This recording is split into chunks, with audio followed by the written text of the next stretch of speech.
उत्सव समिती संयुक्तिकरित्या 3 दिवस वेगवेगळ्या कार्यक्रमाचं आयोजन केलं। मी या भागाचा माजी खासदार म्हणून मला त्यांनी आग्रहाने या ठिकाणी निमंत्रित केलं।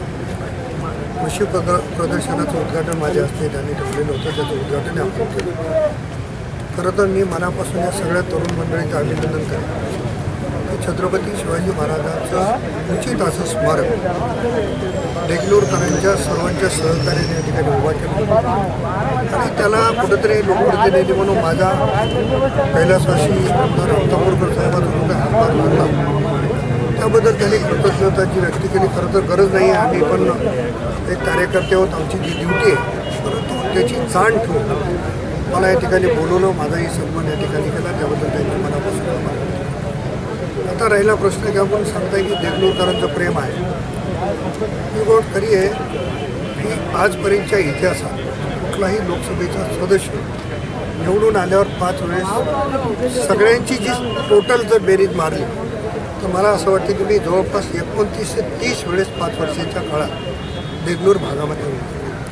देगलूरकरांनी माझ्यासारख्या कार्यकर्त्यावर विशेष प्रेम केलेलं आहे, याची उतराई मी कामाच्या मार्फत करण्याचा प्रयत्न केला। दुर्दैवानं झालेल्या निवडणुकीत माझा पराभव जरी झाला तरी शेवटी संबंध असतात, एखाद्या निवडणुकीत हारजीती होत असतो।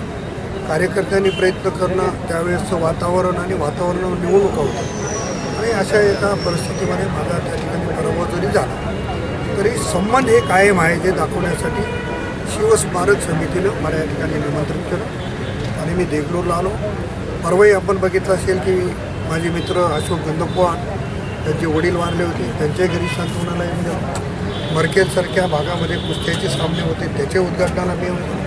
आणि वारंवार लोकांना असं वाटतं की आपल्या भागामध्ये लोकप्रतिनिधी आला पाहिजे आणि त्यातून आमचे संबंध निर्माण होता, तो संबंध टिकवण्याचा माझा प्रयत्न आहे। सर, अजितदादा गटामध्ये आज आपण गेल्यापासून अनेक देगलूरचे पदाधिकारी कार्यकर्ते आपल्या संख्येत जोडले गेले, काय सांगा? देगलूरचेच नाही तर जिल्ह्यामधले अनेक माजी आमदार, माजी खासदार, अनेक पदाधिकारी हे मोठ्या संख्येने राष्ट्रवादी काँग्रेसमध्ये येण्यासाठी तयार आहे। त्याचं कारण असं आहे, शिवशाही फुले आंबेडकरांना घेऊन चालणारा पक्ष म्हणून राष्ट्रवादी काँग्रेस अजितदादाकडे आता बघत आहे।